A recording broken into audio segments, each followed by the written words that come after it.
Өнөөдрийн дугаараар бид сарын тэмдгийн өмнөх сэтгэл гутралын эмгэг гэж юу вэ?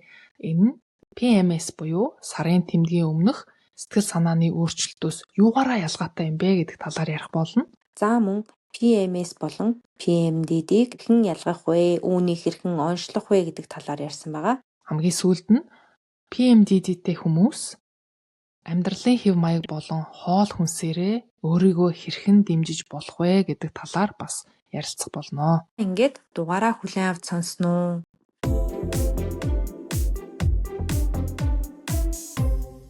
Сайн бацгаана уу? Шимтэй яриа подкастын маань шинэхэн дугаар эхлэхэд бэлэн боллоо. За аягтаа цайгаа аваад, кофегаа аваад, чихвчээ зүгээд тухлаад суугаарай. Сайн уу намаа? Сайн уу?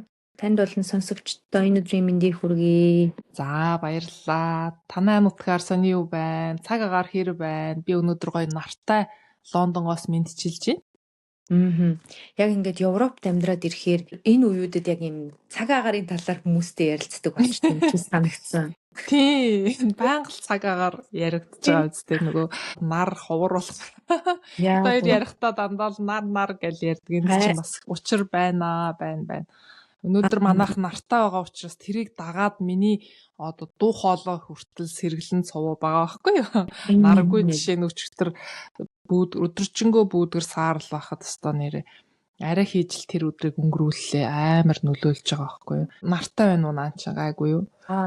Ерөнхийдөө бүх өдрүүд нь бол эхэлчихсэн. Гэхдээ сүүлийн нэг 3-4 хоног бүр айгүй гоё нартай байлаа. Тэгвэл танаа нар чи нааша өнөөдөр ирсэн юм шүү.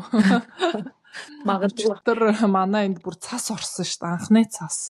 Тийм үү? Тий, цас баг зарим жилдээ ордоггүй. Өчигдөр тэгтээ нэг юм том ширхэглэхтэй юм сулхан одоо юу гэх юм нэг нэвсийсэн.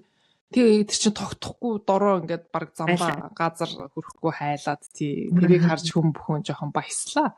Энд тэгтээ айгүй сонирн. Би 2 жилийн өмнө цаг агаартай холбоотойгоор гэх юм одоо нар үзэхгүй байгаагаас болоод ингээд сэтгэл зүйн хувьд жоохон юм гутранг энэ төр болох гэсэн байхгүй. Тэгээд яг тэр нэг хэцүү үедээ яг нөгөө хичээл амарцсан байж таарад. Тэгээд би 1 сарын ийм эмтхийн галт тэрэгний билет аваад тэгээд 7 хоногтоо нэг 3-4 удаа уул руу явсан. Тэгээд айгүй сонирхолтой байсан юм нь юу вэ гэхээр яг ингээд уул руу гараад ирэхээр тэнгэрэн цэв цэлмэг амар гоё нартай. Тэгвэл хот руугаа буугаад ирэхээр ингээд бүрхэг болоод яг нөгөө айгүй том нуурын ирэг дээр байдаг болохоор бас тэр нөлөөлж иж магадгүй байх л та. Тэгээд ийм бүрхэг болоод ирдэг. Тэгээд энд ингээ хаяа нартай өдрөө гэртээ байгаад наргүй ахын бол шууд өглөө нь өөрийгөө хүчлээд ингээд уул руу гарчаадсэн. Тэгээд тэр надад бүр ингээд маш их гоё ирч хүчийг өгсөн. Тэгвэл би ингээд ажилласаач тэр хичээлээсэж тэр тэгээ дээр нэмэх нь хөтөлж явуулж байгаа пэйжээсэж ч гэсэн залхаад гэх юм уу нэг юм хэцүү болоод идэв штэ. Бүр ингээд санагдаад ачаал ихсэн. Тэгээд би 1 сар тэгж яваад надаа бүр эргээд баг айгуу гой сэргэж ирсэн. Тэгэхээр гэдэг гэвэл цаг агаар гэдэг зүйл бүр ямар амар чухал байдаг юм бэ гэдэг тухайн үед ойлгож ирсэн. Бид нар ингээд ямар нэгэн зүйлийг хийж үзээд өөрчлөлт гарсны дараагаар ийм байсан юм байна штэ гэж хэлсэн штэ. Яг тийм шүү. Тэгээ цаг агаар биднэрт ингэж нөлөөлж байна, нарны гэрэл ингэж нөлөөлж байна гэдэгтэй холбогдуулаад ярихад бит хоёрын сэдв бас сэтгэл санаатай холбоотой маш чухал сэдвийг өнөөдөр хөндөөр бас холбогдож байна тий.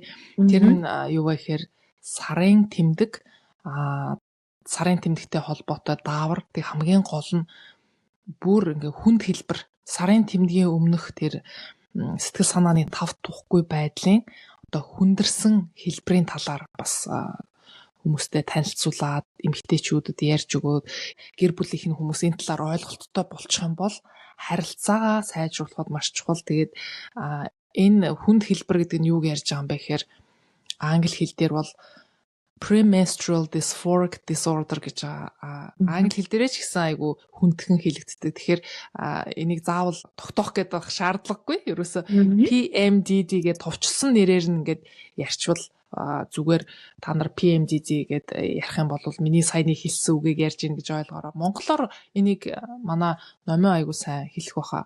Ааха. PMDD гэдгийг монгол руу болохоор ингэж орчуулвал зөв юм болов уу гэж бодсон. Би яг мэргэжлийн нэршлиг нь бол хайж хараагүй.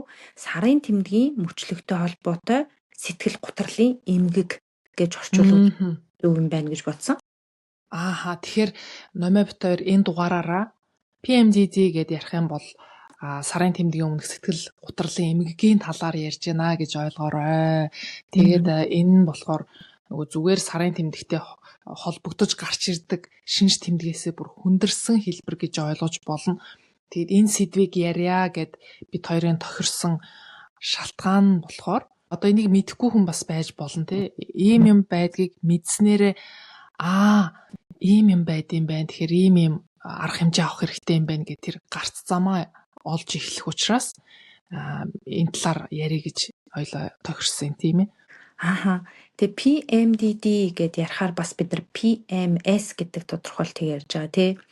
Тэгэхээр PMS гэдэг нь болохоор premenstrual syndrome гэж нэрлэгдэж. Энэ нь болохоор PMDD-гийн яг өмнөх үе буюу сарын тэмдэг ирэхийн өмнөх энэ хам шинжийг хэлж байгаа. Тэгээ энд нь болохоор юу ордог вэ гэхээр сэтгэл зүйн байдал өөрчлөгдөн, биеийн байдал бас өөрчлөгдөн. За тэгээд энэ сэтгэл зүйн байдал болон биеийн байдлын өөрчлөлтийн нийлбэр нь бидний өдөр тутмын амьдралд нөлөөлөөд одоо жишээлбэл ажил, сургууль, харилцаа бүх зүйлийг юм хүндрүүлж явах юм бол энийг PMS тэгээд PMDD гэж нэрлэдэг байгаа. Тэгэхээр PMDD гэдэг нь болохоор PMS-ийн дараагийн шатна гэсэн үг. Илүү бүр хүндрүүлсэн шат гэж үздэг. Тэгээ энийг бас нөгөө сэтгэл зүйн эрүүл мэндийн байгууллагаас бүр агсаалтанд оруулсан байт юм билээ шүү дээ. 5 дугаар бүлэгт нь оруулж хамруулад заавал одоо эмчилгээний аргаар эмчлэгдэх ёстой эмгэг гэж ингэж тодорхойлт юм билээ.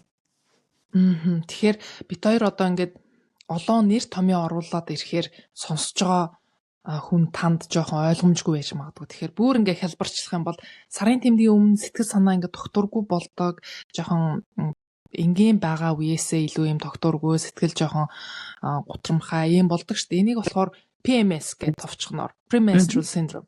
Тэгэнгүүт бүр эмнэлгийн шатанд онцлогоо аваад эмчлүүлэх шаардлагатай хүндэрсэн хэлбэрийг нь болохоор PMDD гэдэг товчоор одоохондоо ингээ ойлгочих болно те. Тэгээд PMDD-г болохоор бүр 2019 онд зөвхөн дөнгөж саяхан гэсэн үг шүү дээ.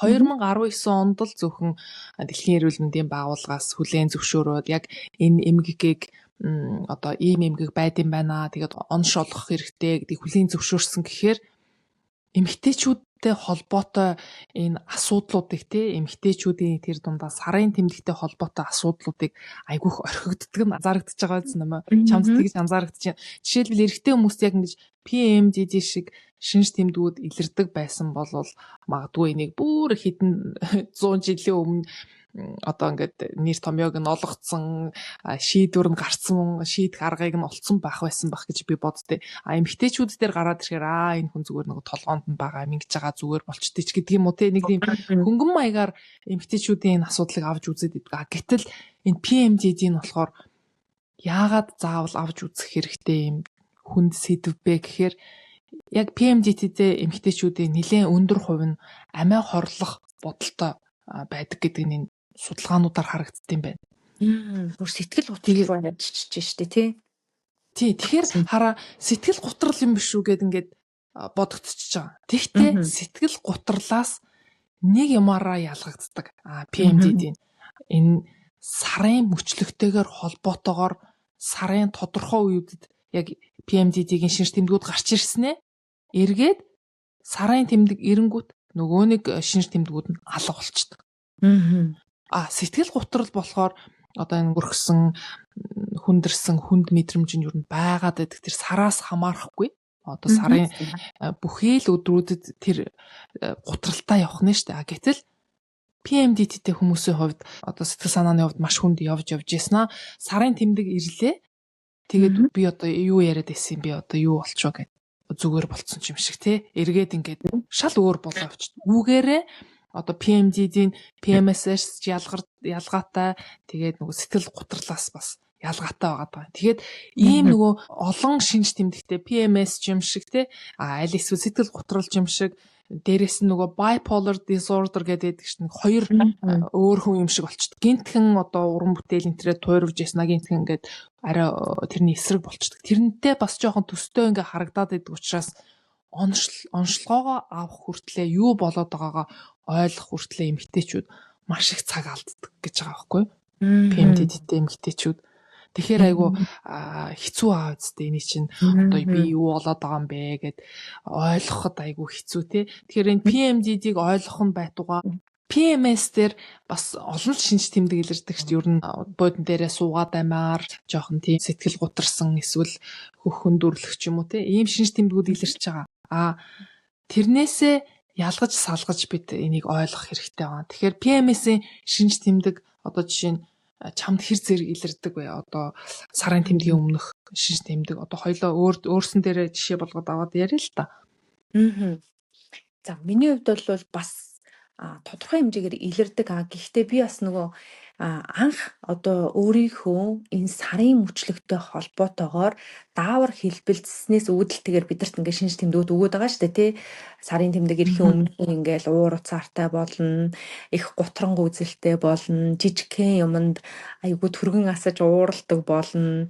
Жижигхэн зүйл ингээд хариу үйлдэл үзүүлээд идэх тий. Тэгээ би тэрийг жоохон бахта ойлгохгүй байсан байхгүй. Одоо өсвөр насны дээрээ залуу эмэгтэй байхдаа бид тэрийг юу гэж ойлгодог байсан бэ гэхээр за би угаасаа жоох юм хувь хүнийхээ хувьд амар мэдрэмтгий юм байна. Би хувь хүнийхээ хувьд айгүй эмзэг хүн юм байна. За тэгээ эсвэл би одоо айгүй тийм ууртай юм байна. Сэтгэл зүйн хувьд тийм тогтургүй юм байна гэд би ингээд өөрийгөө ингээд буруутгаад идэг байсан. Тэгээ би угаасаа л юм байна гэд ингэж бодож явдаг гэсэн аахгүй юу. Гэтэл ингээд дараа нь энэ талаар ингээ ойлгоод мэддэг болоод ирсний дараа хүн чинь ингээ өөрийгөө ажиглаж эхэлж байгаа шүү дээ тий. За бэж миний хувьд энэ сарын мөчлөг миний сэтгэл зүйн байдалд эсвэл хоолны дуршилд өдөр тутмын амьдралд одоо тэр байтугай бүр шийдвэр гаргалтад хүртэл яаж нөлөөлөд байна вэ гэдгээ ингээд ажиглаж эхэлсэн байхгүй юу. Тэг ингээ ажиглаад эхлээд үзэнгүүт миний хувьд бол илэрдэг. Гэхдээ бүр нэг PMDD төвшөнд бол биш.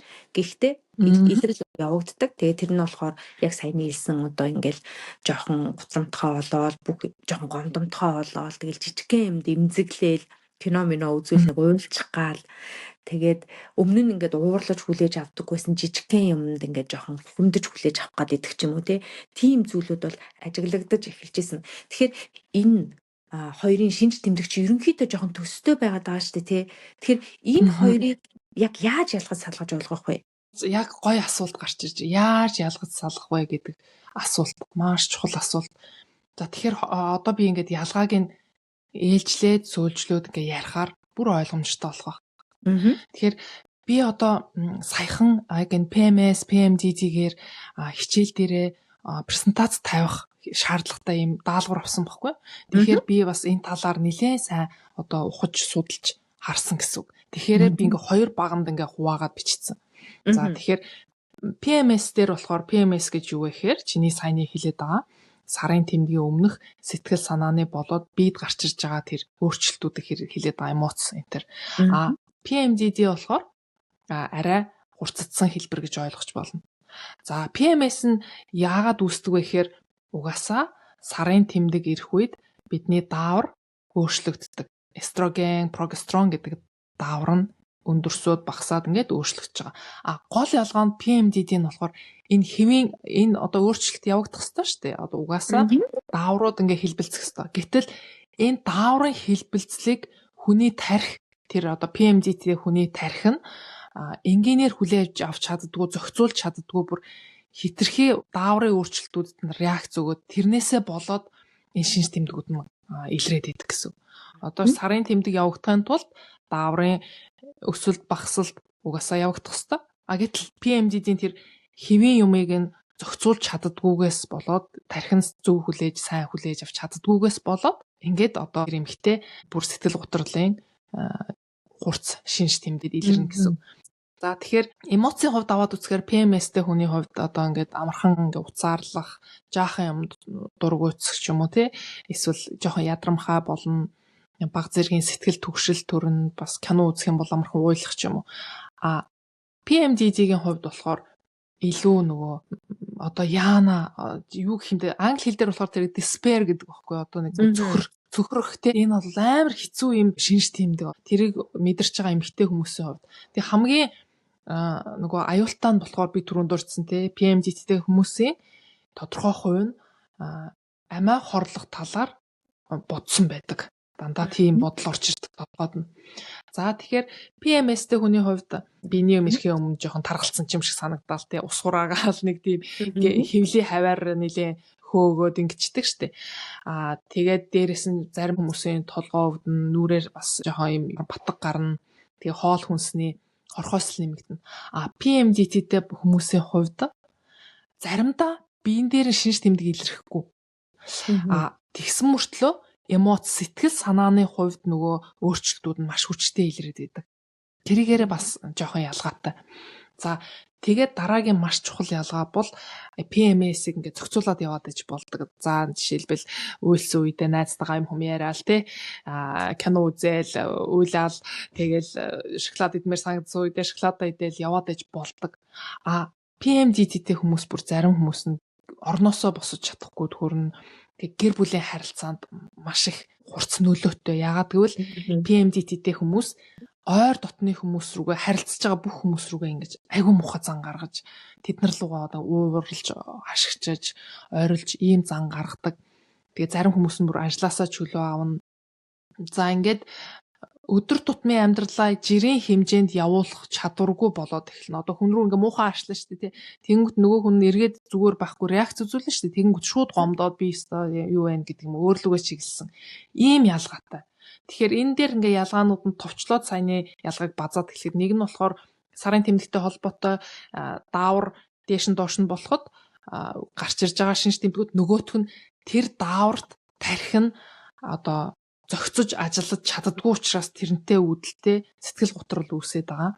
Тэгээд хамгийн гол нь сар бүр давтагддаг. Ийм шинж чанартай. Үгээрээ ялгаатай одоо энэ хоёр. Тэгэхээр одоо энийг сонсож байгаа эмэгтэйчүүд бас байж болно тий. За би PMS байж магадгүй байна. Эсвэл PMDD ч байж магадгүй байна гэж үзэх юм бол эцсийн онцлогоог бид нар ер нь хаана очиж мэдэх вэ? Энийг эмч тодорхойлох уу? Эсвэл бүр одоо шинжилгээ байх уу? Бас бүр гоё асуулт гараад ирлээ. Одоо PMS-ийг ингээд PMD-тэй харьцуулчихаар бидэхэд PMS чинь угаасаа л байх ёстой байна гэсэн ойлголтыг өөр ирэхгүй ингээд өчөж байгаа айгу хүн дэмтэй харьцуулангууд тий. Гэтэл PMS нь бас синдром гэд нэрлээд байгаа premenstrual syndrome гэж нэрлээд байгаа нь бас л нэг эмгэг уул нь бол ийм шинж тэмдгүүд илэрхгүйгээр айтайхан одоо эрүүл хүн болоод зохицуулаа явчих боломжтой. Эрүүл хүн дээр энэ шинж тэмдгүүд бас илэрхгүй байх боломжтой. Тэгэхдээ тийм чи 3 үе шаттай юм яриагтай явчихж штэ тий. PMDD гэхээр хурцсан, PMS гэдэг нь тэрний арай наагур тэгээд зүгээр л биений мэрдэг багахан одоо баг зарим хүмүүс ерөөсө сарын тэмдэг ирж байгаагаа ч нэг их тэрнтэй холбоотой асуудал үүсдэггүй те яг л сарын тэмдэг ирдэг явдаг ийм байдаг. Уул нь бол тийм байвса. За тэгэхээр одоо нөгөө онцлогоогоо яаж авах вэ гэдэг чинь асуудал гараад ирж байгаа. Тэгэхээр би дурдсан шүү дээ. Олон юмтай ингээ андуурагддаг гэд сэтгэл готрол даандуурагддаг bipolar disorder гэдэг одоо хоёр туйлт ийм зан чанарын өөрчлөлттэй ч холбогдоод явцдаг, ADHD-тэй ч холбогдчихдаг. Ингээд явхаар нөгөө онш тавхад айгүй хэцүү болчтой. Тэгэхээр одоо жишээл Монголд байгаа хүн онш авъя гэж бодтол үзэж байгаа эмч нь жишээ нь PMDD-ийн талаар огтхонч мэдлэг байхгүй, ойлголт байхгүй бол онш авахд хэцүү болчихж байгаа. Монгол гэхгүй Англид байгаа хүний хувьд ч гэсэн одоо PMDD-ийн талаар тэр эмч нь мэрэгшээгүй энэ талаар мэдлэг бага байх юм бол эмч дээрээ очдог. Тэгэхээр наа чин PMS байна эсвэл сэтгэл готрол байна гэд буруу онцлогдоод тэгээд ингээ хойшлоод явагдаад байдаг учраас PMDD-тэй хүмүүс яг оншоолж чадахгүй ингээ яваад дим билээ. Тэгэхээр яг одоо бид хоёрын ярьж байгаа шиг одоо ийм мэдлэг авах те өөрөө ингээд PMDD гэдэг чинь ийм юм байгаа даа байх шүү. Сарын тэмдэг ирэхээр л зүгээр болчдөг. Тэгсэн мөрчлөө сарын тэмдгийн өмнөх 2-7 хоног, 7 хоног сэтгэл готрлынхаа доод түвшинд очтiin байх шүү гэд мэдээд авчгаараа одоо тэгээ зохицуулах боломж нь гарч иж байгаа. Тэгээд энийг онцлогтой авдаг хэд хэдэн аргууд байдаг. Тэрний нэг нь болохоор сарын тэмдэг ирнэ шүү дээ тий. Сарын тэмдэг ирэхийн өмнөх энэ өдөр би ингэж ийм ууртай байлаа, инглээ тэглээгээ сэтгэл санааныхаа байдлыг хөтлөөд явна. Тэг ингэж хөтөлж яваад дор хаяж 2 удаагийн сарын тэмдгийг хөтөлсөн байх хэвээр. Тэрнээс мэдээж дээшээгээ хөтөлбөл бүрэл сайн тий. Тэгээд тэмдэглээд энэ үед яг энэ үед давтамжтайгаар ийм шинж тэмдэг илэрч байна гэдгийг бичиж аваад тэрийгэ бариад эмч дээрээ очиод ингэхээр одоо эмч нь тэрийг хараад ялгаж салгахад хялбархан болно гэсэн. Тэгээд одоо ингээ ярангуут нөгөө сарын тэмдгийнхаа мөчлөгийн талаар бид бас ярих хэрэгтэй болчихж байгаа байхгүй юу? Жишээлбэл тэмдэглэдэггүй бүсгүүчүүд байж болно шүү дээ. Тэгэхээр юу тэмдэглэх юм бэ гэдэг тий. Тэгэхээр сарын тэмдэг ирж байгаа 1-5 өдөр ихэвчлэн ирж байгаа тий. Тэгэхээр эхний тэр хэсгийг болохоор ерөөсөө сарын тэмдэг ирж байгаа үе гэж нэрлэнэ. Монголоор одоо англиар болохоор би menstrual phase гэж аана л та тэрийн period гэж байгаа. За тэгээд сарын тэмдэг ирснээсээ хойшоогоо 13 дахь өдөр хүртэлх бас нэг юм үе байгаа даа. Тэр үе дээр болохоор жинхэнэ нөгөө шинж тэмдгүүд PMS дээр ч гэсэн шинж тэмдгүүд хөнгөрөөд PMDD дээр ч гэсэн шинж тэмдгүүд нь хөнгөрөөд маш гоё ингээд сэргийг гоё явж идэг. Тэгснэ 14 дахь өдөр дээр биений юм сарын тэмдэг ирснээс нэрээ биений юм сарын тэмдэг гэдэг дээр миний бас үзэл бодол байгаа. Тэргээ дараа нь хэлье. Сарын тэмдэг ирснээс хойшоогоо 14 дахь өдөр гэж байна. Тэгэхээр энэ үе дээр нөгөө PMS-ийн шинж тэмдэгнчдэр, PMDD-ийн шинж тэмдэгнчдэр гарч ирж эхэлдэг. За тэгээд нөгөө 15-аас 28 дахь өдөрт нь нөгөө баларсан үе чинь эхэлж байгаа юм да. PMS-тэй хүн ч гэсэн энд тэнд өвдөөл те одоо ядраад орносоо босмооргүй санагдаад юмд төвлөрөхээр төвлөрч болохгүй, нойр жоохон муудаад. За одоо нөгөө PMDD-тэй хүний хувьд жинхэнэ ийм high sensitivity гэж бүх юмд ийм эмзэг болоод бүр ингээд энд тэнд юм өвддөг байсан хүн бол бүр их хүчтэй өвдөлт өгдөг байсан бол тий. Тэгээд бүх зүйлд ийм цөхөрсөн, хүчин мөхөдсөн, тэгээд ийм тогтворгүй байдал жинхэнэ хурцтаж гарч ирдэг. Тэгэхээр ингээд аваад үзэхээр эмэгтэй хүний амьдралын одоо гарын тэмдэг чинь тогтмол ирж байгаа штэ. Сар болгон ирж байгаа гэж үзэхэд амьдралынх нь аюу их хэсгийг нь ийм хүнд байдал ингээ аваа явчихж байгаа байхгүй. Тэгэхээр амьдралын чанарт маш их муугаар нөлөөлж байгаа юм болчихж байгаа. Тэгэхээр өөрөөсөө энэ ч яг ингэж байгаа зүгээр болчтیں۔ Ингээд явахааргүй ийм асуудал байгааз энэ PMDD гэдэг нь. Тийм. Тэгээд нөгөө нэг угаасаа ингээд эмэгтэй хүн чинь угаасаа ингээд дааврын юм байнгын хэлбэлцэл донд баг амьдраад байгаа шүү дээ тий. Тэгэхээр сарыг аваад үзэх юм бол үндэ бид нар нэг 7-аас 10 хоног л сэтгэл зүйн хувьд нэг юм тогтвортой бүх зүйл тийм тайван байх боломжтой. Бусад үед нь болохоор сарын мөчлөгийн өмнөх үед яг одоо эд үе тэгээд дараах үе гээд энэ болгонд чинь ингээд дааврууд өөрөө хэлбэлцээд явж байгаа болохоор бид нар тодорхой хэмжээнд одоо өөрчлөлтүүдийг аваад явж идэг гэсэн үг. Тэгээд энэ одоо эмэгтэй хүний энэ сарын мөчлөгтэй холбоотойгоор бие болон сэтгэл зүйн байдалд өөрчлөлт үүсдэг энэ байдлыг улс орнууд ч гэсэн эхнээсээ харгалзаж үзээд байгаа юм билээ. Тэгээд бид хоёр энэ талаар нэг подкастн дээр ярьж исэн. Тэгээд Европт бол хамгийн анх Испанд энэ 2023 онд ийм ажилчдаа цалинтай чөлөө өгөх ийм хуулийг баталсан юм билээ. Тэгэхээр сарын тэмдгийн үеэр маш их өвдөлт мэдэрдэг. Энд чинь ингээд бүр амьдралын чанарт нөлөөлчихөж штэ тий ажил одоо сургууль нийгмийн харилцаанд орохын боломжгүй болсон хүмүүсийг харгалзаж үзээд за энэ дээр нь одоо эмчийн бичиг авчраад тэгээд тэрэн дээрээ тулгуурлаад цалинтай чөлөө авч болдог гэсэн үг. Тэгээд би эндээс зүгээр нэг зүйлийг хувийнхаа өнцгөөс анзаарсан зүйл нь юу байсан бэ гэхээр манай Аз эмэгтэйчүүд ер нь Аз соёл чинь ингээд бид нар ийм альва зүйлийг ингэж дотроо хадгалах тийм зан чанартай гэх юм уу. Тэгэхээр ийм дардаг тийм жоохон тий хоошоо батлагдаад идэв чи зүгээр надад санагдав энэ одоо ямар нэгэн шинжлэх ухаан ч юм уу тийм биш зүгээр миний хувийн үзэл бодол одоо PMS тэгэл PMDD гэж гэсэн ингээ ажиглаад үзэхээр Европын орнууд одоо хүмүүсийн дунд нэлээн ийм аль хизээ судлагдчихсан хүмүүс тодорхой хэмжээнд мэддэг болсон эмэгтэйчүүд ч гэсэн өөрсдөө ингээд ажиглаад сурцсан байдаг байгаа хгүй. Бид нар бол ийм шинж тэмдгүүд илэрхээр одоо тий за гэдэг ингээ өнгөрөөчдөг ч юм уу ингээд нэг ийм онцлогоосоо болоод ингээд тоохгүй өнгөрөөгөөд идэв юм шиг надад санагдсан. Яг үнэ би бас тэгж анзаардаг байхгүй юу гэж анзаардаг вэ гэхээр нөгөө сарын тэмдгийг ийм дарах хэвээр тийм нууцлах хэвээр нэг тийм бүдүүлэг яриа юм шиг авч үздэг чи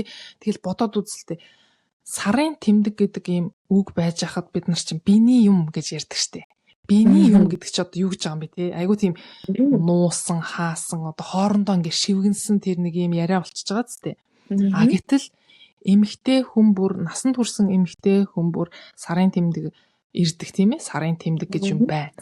Тэгээд энэ нь яг чиний хэлдгээр тэр дааврын одоо өөрчлөлтийн нөлөө биед нь бас илрээд тэгээ сарын тэмдэг заавал угаасаа ирж байгаа. Тэгэхээр энийг нэг тийм одоо бүдүүлэг юм шиг, нууж хаах юм шиг тий ийм байдалд ингээ оруулдгаас үүдэлтэйгээр магадгүй ингээд хойшин тавигдаад дараад хоорондоо нэг ярилцдаггүй юм болов гэж надад бас санагдтыг. Тэр нөгөө соёлын ялгаа гэж байгаа штэ тий тэрнтэй холбоотой. Нөгөө талаас би түрүү нөгөө эмэгтэйчүүдийн юм ингээ хойшин тавиад нэг авч хилцдэггүй дэлхийн нийтээрээ гэдээ ярьсан шүү. Тэгэхээр зөвхөн Монгол гэхгүй дэлхийд даяараа эмэгтэйчүүдийн асуудлыг ер нь бол хойшин тавьдаг. Энэ юун дээр харагддаг вэ гэхээр судалгаанууд дээр харагдаж байгаа. Судалгаан дээр юу харагддаг вэ гэхээр одоо эмэгтэй хүн би сая нэг үе шатлалуудыг хэлсэн шүү дээ. Сарын тэмдгийн одоо эхний үе, хоёр дахь үе, дараа нь luteal phase гэдэг 14 дахь өдрөөс 28 дахь өдөр хүртэл тэр нөгөө доошоогоо сэтгэл санаа доошоо ордог үе гэдэг. Тэгэхээр одоо нэгдүгээрт судалгаа хийхдээ голдуу эрэгтэй хүмүүсийг сонгож аваад эрэгтэй хүмүүсийг шилж аваад тэд нар дээр судалгаа хийждэг. Хоёрдугаарт эмэгтэйчүүдийг оролцуулахаараа яадаг гэж нэмэ эрэгтэй хүнтэй хамгийн төстэй байх үе буюу тэр дааврыг нь аваад үцхээр нэг хэлбэлцээгүй те дээш нь доош нь ороогүй ийм үе дээр нь байгаа эмэгтэйчүүдийг сонгож нэг судалгаанд оруулаад тэгээд үр дүнг нь танилцуулчихдаг. Гэтэл эмэгтэй хүн чинь энэ сарын тэмдгээсээ хамаарад тэр дааврууд нь хэлбэлцэж байгаа үедээ шал ондоо сарын тэмдгийн мөчлөгөөс хамаарад даавар нь хэлбэлцэхгүй байгаа үед бас нэг ондоо. Гэтэл энийг ингээд анзаарахгүй байгаа хгүй. Тэгээ сүүлийн үед харин жинхэнэ эмэгтэй хүн гэдэг чинь зүгээр нэг юм жижигхэн эрэгтэй хүн биш ээ. Энд чинь тусдаа шал өөр юмаа гэдгийг нь өөр хүмүүс шүү гэдгийг нь олж хараад судалгаанда эмэгтэйчүүдийг илүү хамруулад эрчүүдээс арай ондоо бүлэг шүү гэдгийг нь анзаараад ингээд байгаа юм билээ. Тэгэхээр зөвхөн одоо соёлын ялгаагаас гадна бас нэг тийм эмэгтэйчүүдийн асуудлыг жоохон орхигдуулсан юм байдсан болов уу гэж надад бас анзаарэгдтээ. Тэгэхээр биений юм гэдэг үгээс л одоо эхлэн штэ тий биений юм биш энийг чинь нууж хаах биш угаасаа сарын тэмдэг сардаа тэмдэг болж ирж байгаа тэр чи хаахгүй нуухгүй нэгтэй гэж муухай юм гэж үзэхгүй тий эрэгтэй хүмүүс ч гэсэн энийг ойлгох ёстой эмэгтэй хүмүүс ч гэсэн ойлгох ёстой ийм л сэдв байгаа хгүй сарын тэмдэг гэдэг маань сарын тэмдэг иржиж одоо үр тогтох боломж үүсэж байгаа тий тэгэхээр чин үр тогтоход маш чухал нөлөөтэй зүйл гэдэг маань бидний хувьд бол уг нь бол маш юм чухал зүйл байх байтал яг ингээд нэлийн арай жоохон өөр өнцгөр харж хүлээж аваад идэх нь жоохон тийм санагддаг. Гэхдээ мэдээж одоо нийгэм өөрчлөгдөж байгаа хүн болгон энэ талаар бас нэг үе бодоход чөлөөтэй сайхан ярилцдаг болсон байх. Удахгүй тэгээд албан байгууллагууд ч гэсэн яг энэ дээр анхаарад ялангуяа PMDT-тэй хүмүүс байх юм бол энэ дээр бас ингээ ажлын чөлөө олгодог. Ийм болвол айгүй зүгээр санагдсан. Тэгээ PMDT дээр би таны ярьсан дээр зүгээр нэмээд хэлэхэд нөгөө онцлогоо хийхэд үндсэн 3 онцлогоогоор тавьдаг юм байлээ. Эхний шалгуур нь болохоор А шалгуур гэдэг тэрэн дээр болохоор нийт энэ 11 шинж тэмдгээс дор хаяж 5 нь илэрсэн байх юм бол PMDT байх магадлалтай гэж үздэг юм байлээ. За нэгдүгээрт нь болохоор сэтгэл маш өнөр готрах, найдваргүй мэдрэмж авах, өөрийгөө муу хүн гэж голох бодол авах. За хоёрдугаарт нь болохоор хүчтэй хэмжээний юм сандрал авах эсвэл юм маш их юм төгшүүр мэдрэх. Ямар нэгэн зүйлийн юм эрмэгдээр байгаа юм шиг мэдрэмжүүд авдээ шүү дээ. Тийм мэдрэмжүүдийг авах юм бол бас PMDD байх боломжтой. За гуравдугаарт нь гэх юм бол сэтгэл хөдлөлийн хувьд маш тогтворгүй байх.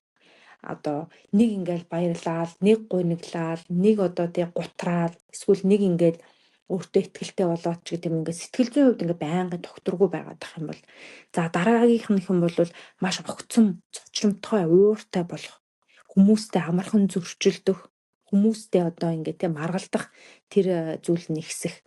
За дараагийнх нь юм бол өмнө нь одоо дуртай байсан зүйлүүдтэй сонирхол нь буурч эхэлнэ. Жишээлбэл би одоо өмнө нь ингээл K-драма үзэл амар баярлдаг гэсэн бол дараагийнхаа ингээ одоо гарахыг хүлээгээд ингээ баярлдаг гэсэн бол тэр хүртэл ингээ сонирхолгүй болж эхлэх нь шүү дээ.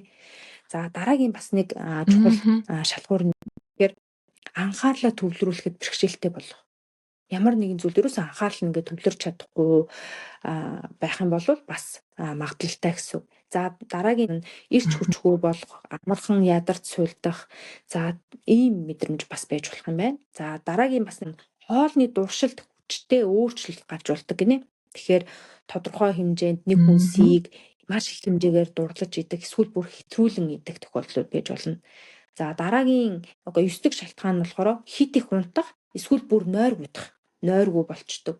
Эсвэл бүр ингээд яасан мэддэхгүй аяар унтаал идэв шүү дээ. За тийм байж болох нь байна. Дараагийнх нь болохоор бүх зүйлд ингээд дарагдчихсан мэт юм мэдрэмж авдаг гэж байгаа байхгүй юу? Хяналтаа алдчихж байгаа юм шиг юм мэдрэмжүүдийг авах юм бол. За тэгээ хамгийн сүүлийнх нь болохоор хөг хавагнаад, эмзэг шиг, за эсвэл толгой өвдөх, үе мөч булчин өвдөх, гиз дүүрэх, жин бүр нэлээд их хэмжээгээр нэмэгдэх гэсэн энэ 11 шинж тэмдгүүд илэрдэг юм байна. Тэгэхээр энэ 11 шинж тэмдгүүдээс дор хаяж 5 нь илэрх юм бол та за би PMDD-тэй байж магадгүй юм байна гэд мэрэгжлийн эмчт хандах эхний алхмаа хийнэ гэсэн. За дараагийнх нь болохоор эдгээр шинж тэмдгүүд нь бидний нийгмийн болоод ажлын тэгээд сургуульд явдаг сургалтын үйл ажиллагаанд нөлөөлдөг. За бас бэлгийн амьдралд хүртэл ингээд саад учруулах хэмжээнд хүрсэн байх юм бол бас PMDD байх магадaltaй гэж үздэг юм байна. Дараагийн шалгуур нь болохоор та хэлчихсэн нөгөө тэмдэглэл хөтлөх дор хаяж 2 сарын турш өөрийнхөө сарын тэмдгийн үеийн шинж тэмдгүүдийг ингээд сайн тэмдэглэж хөтлсөн байх шаардлагатай байд юм байна. Тэгэхээр эдгээр шинжүүд дээр тулгуурлаад PMDD-г мэрэгжлийн эмч тодорхойлдог. Тэгээ энэ яг PMDD-тэйгээ тодорхойлогдох юм бол энэ дээр өөр эмчилгээнүүдийг ингээд хийгээд явдаг юм билээ. Саяны номиогийн танилцуулсан маш гоё дэлгэрэнгүй энэ шинж тэмдгүүдийг болохоор 2013 он, 2023 он, 2007, 2005, 2023 оны судалгаанууд бүгдээрээ батлаад ингээд гоё гаргачихсан ийм судалгааны дүнгууд байгаа. Тэгэхээр бид хоёр зүгээр санаанаасаа зохиож ингээд та нарт танилцуулаад байгаа юм биш. Яг ийм гоё судалгаануудтай мэдээлэлээр тулгуурлаад энийг өгж байгаа шүү. Тэгээд PMDD-г ингээд статистикийн хувьд аваад үзэхээр нийт эмэгтэйчүүдийн 5-8% нь энэ хүнд хэлбэрийн шинж тэмдэг илэрдэм байлаа. PMS нь болохоор PMDD-тэйгээ харьцуулах юм бол нэлээд өндөр хувьтай илэрж исэн. Тэр нь болохоор 47.8% гэж гарсан билээ. Үүнээс ойролцоогоор 20% нь болохоор ингээд өндөр амьдрал нөлөөлөх үүс хэлбэрийн шинж тэмдгүүд өгдөг гэсэн юм статистик байдаг юм билээ. Тэгэхээр бас өндөр байгааз PMS, PMDD-гийн тархалтын хувь өндөр байна, өндөр. Тэгэхээр PMDD чи хүний амь настай холбогдож байгаа асуудал гэдээ үзэхээр дэлхийн нийт эмэгтэйчүүдийн 8 хүртэл хувь нь PMDD-тэй гэхээр чи айгүй өндөр тоо байгаа байхгүй тий. Ингээд цаасан дээр харагдахдаа бага юм шиг мөртлөө энэ тоог хүний амь нас гэр бүлийн хувьд нэг айл гэр бүлийн ээж нь, хүний охин нь, хүний эхнэргээ бодоод үзэхээр эн чинь айгүй өндөр тоо байгаа байхгүй тий. Яг үнэ. За тэгэхээр ингээд хоёулаа ингээд PMS, PMDD-ийн шинж тэмдгүүдийг ярьчлаа. Ер нь яг юу гэдгийг ярьчлаа тий. Тэгэхээр ер нь энэ PMS болон PMDD-ийн гол хүчин зүйл нь юу гэдэм бэ? Юунаас болж ингээд эмэгтэйчүүд PMS-тэй болоод байгаа юм, PMDD-тэй болоод байгаа юм бэ гэдэг талаар сонсогчтой мэдээлэл хүргүүл юм байна. За наадах чи өстой нарийн мэрэгжлийн юм хэлээр тайлбарлагдахаар юм сэдв байдгийн. Гэхдээ би аль болохоор ингээд ойлгомжтой байдлаар бас ярих гээд үзье. Тэгээд номоо чи бас туслаарай. Би нөгөө нэг генетикийн хамгийн эхний шалтгаан нь болохоор тэр цаанаасаа удамшлын магадлал нь 30-80% хүртэл байдаг гэж байгаа. Тэр нь болохоор эстроген гэдэг энэ дааврын дохиолол. Тэгээд GABA гэдэг нэртэй рецептор гэж байгаа юм л да, хүлээн авагч. Тэгээд серотонин боловсруулахад ингэ холбогддог хүлээн авагч. Тэгээд серотониныг боловсруулахтай холбоотой бас ийм дааврын хэлбэлцэлт нь тэр хүн илүү их мэдрэг байх юм бол PMDD-тэй болох магадлал нь өндөр байдаг гэж байна. Ер нь энэ даавар гэж юу вэ гэдгээсээ эхлээд ярьсан зүг баг. Даавар гэдэг нь болохоор ийм эсүүдийн хооронд мэдээлэл дамжуулдаг химийн нэгдлүүдийг хэлж байгаа.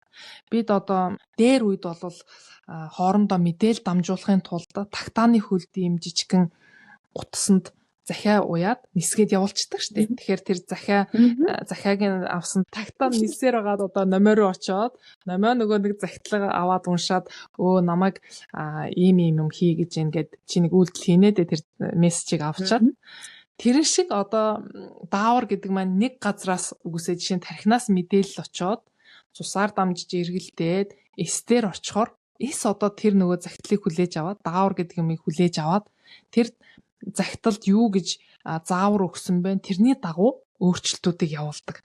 Өсөлтийн даавар гэдэг ирэхээр тэрийг хүлээж авсан эсүүд нь одоо би ингээд шинжлэх ёстой байна гэдэг ч юм уу. Мелатонин гэдэг даавар байна. Тэгээд янз бүрийн дааврууд байгаа. Тэгэхээр одоо энэ нөгөө прогестерон, эстроген гэдэг даавар нь болохоор нөхөн өрчхүүн дааврууд тий. Энэ дааврууд бас ингээд бид ялгараад явсаар байгаад нэг газар очоод эсүүд дээр очоод мэдээлэл өгөхөөр тэрний дагуу одоо эсүүд өөрчлөлт хийж эхлэн гэсэн. Тэгэхээр энэ эсүүд маань дээрээ ийм рецептор буюу ийм хүлээн авагч антин шиг ийм юмнуудтай байдаг. Ингээд дээр нь ингээд суучихсан. Тэгээ тэр эстээр байгаа суудсан байгаа тэр рецепторууд нь дотроо бүгд ялгаатай. Зөвхөн одоо нэг төрлийн дааврыг хүлээж авахд зориулагдсан ийм хэлбэртэй нь байна. За өөр төрлийн юм хүлээж авахд зориулагдсан хэлбэртэй ч байдаг. Тэгээ тэр дунд нөгөө габа гэдэг нь болохоор хүнийг ингээ гоё тайвшруулдаг, тайван байлгадаг ийм зориулттай юм баггүй юу. Тэгэхээр эстээр байгаа, тархины эстээр байгаа тэр жижигхэн хүлээн авагч нь габа гэдэг гоё тайвшруулдаг юм дээр нэрээ суухаар тэрийг аваад буцаад ингээ сэтгэл санаа тайван болох хэвээр байтал зарим хүмүүсийнх нь тэр хүлээн авагчууд нь хувархан баг байдаг.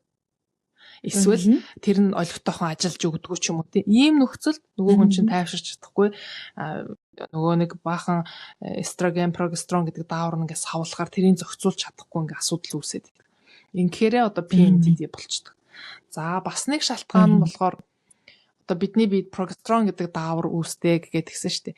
Тэгэхээр энэ прогестерон гэдэг энэ даавар нь цаашаага задрах явцад нь нэг урт нэртэй бас нэг нэгдэл үүсэж байгаа. За би тэр нэрийг хэлэх гээд оролдоод үзье. Тэр нь болохоор allopregnanolone. Алло гэдээ ярьчихэд авчаар прогестерон гэдэг даавар бид үүсээ цаашаа задраад явах явцад тэрнээс алло гэд бас нэг юм үүсэж байгаамаа. Тэр алло үүсэх юм бол сайн гоё тайвшрал үүсээд сэтгэл санаа тайван байх нь байна. За тэгэхээр прогестерон даавар үүсэх үед прогестерон задраад хажууд нь бас алло гэд энэ нэг юм үүсэж байгаа. Тэр аллод нь бас хариу үйлдэл үзүүлэхдээ янз бүр байдаг эмэгтэйчүүд. Тэгэхээр зарим хүмүүсийн хувьд одоо энэ үүсэж байгаа нэгдэлд арай бусад эмэгтэйчүүдтэй харьцуулахад арай өөр юм үйл явц явагдаад байгаа учраас тэр хүн одоо PMDD-тэй болох магадлал нь өндөр байдаг. Тэгэхээр эвгээрээ би бас юу хэлэх гээд байгаа юм бэ гэхээр надаас болсон юм биш үү? Би одоо ийм учраас би одоо маяглаад байгаа. Би л одоо ийм байна гэж юусоо бодож болохгүй нэ шүү дээ. Энэ цаанаасаа бас ийм шалтгаанууд байдаа гэдгийг хэлхийн тулд саяны ийм тайлбарлахад жоохон төвөгтэй ийм зүйлсийн талаар ярьчлаа. За тэгээд цааш нь яваад үзэхээр дараагийн бас нэг шалтгаан болохоор эстроген ба серотонин гэд энэ хоёртой бас холбоотой. Одоо нөгөө сарын тэмдэг ихснээс хойшоо явж гаад 14-өөс 28 дахь өдөр сэтгэл санаа нэлээд тогтургүй болдог гэж ярьсан шүү дээ. Энэ үед болохоор серотонины нөөц нь багасчдаг хүний бие. Серотонин гэдэг нь болохоор бид нарыг баясгалантай байлгахад нөлөөлдөг ийм зүйл байгаа, нейротрансмиттерс байгаа. Тэгэхээр серотонин багасаад эхэлчихээр энэ эмэгтэйчүүд яадаг вэ гэхээр PMDD-гийн шинж тэмдэгтэй болж эхэлдэг. Ийм учраас яг энэ PMDD-тэй хүмүүст сэтгэл гутралын эмийг зөвхөн энэ 14-өөс 28 дахь өдөрт нь ингээд уулгахаар бас өөрчлөлт бас гардыг билээ. Гэхдээ мэдээж энийг ингээд тааварлж өөрөө дур мэд уухгүй ч нэг мэрэгжлийн эмч үзэж хараад одоо дор хаяж 2 сар тэр хүнийг тэмдэглэл хөтлүүлсний дараа бусад шинж тэмдэгтэй за дээрэс нь нэмээд бусад тестүүдийг хийсний дараагаар энэ одоо эмний асуудал яригддаг шүү. Энийг бас ойлгороо сонсогчд маань.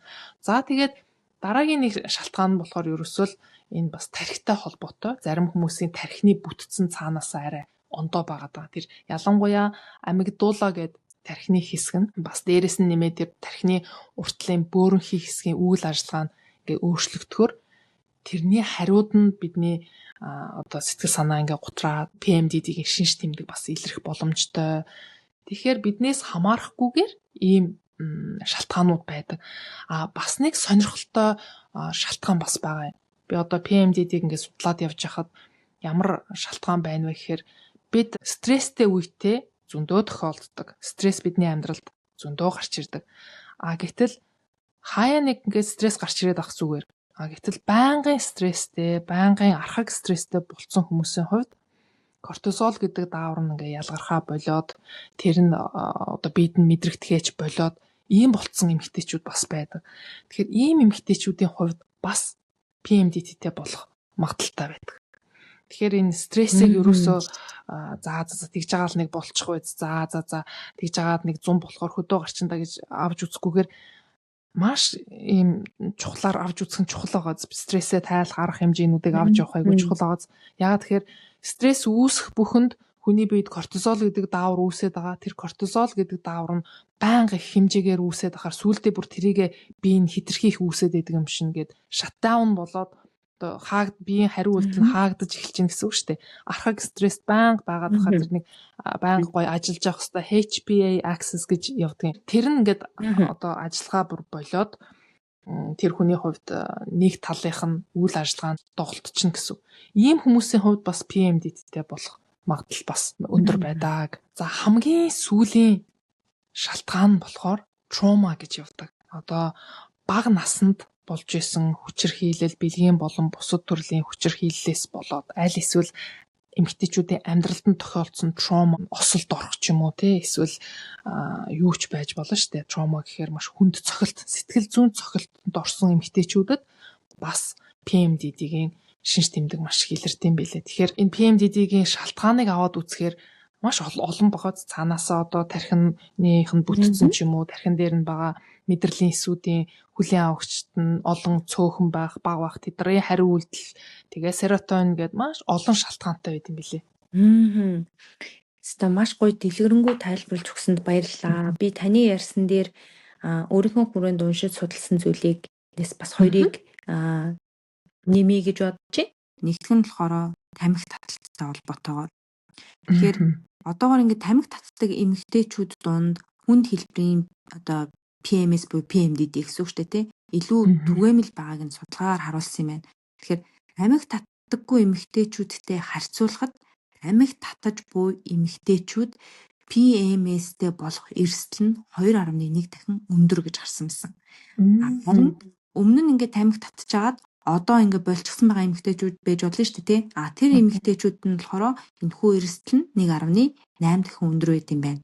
Тэгэд энэ судалгааг уншиж явах үед надад бас заавал сануулах ёстой зүйл юу байсан бэ гэхээр өсвөр наснда тамхи татаж одоо эхэлсэн эмэгтэйчүүд PMDD-тэй болох эрсдэл нь илүү өндөр байт юм билээ. Тэгэхээр манай подкастыг сонсож байгаа хүмүүсийн дунд одоо тий өсвөр насны охинтой хүмүүс байх юм бол бас энэ дээр айгуу сайн анхаарч агаарэ. PMDD, PMS бол ингээд амьдралынхаа чанарт маш одоо тий сөргөөр нөлөөлж байгаа зүйл шүү дээ, тий.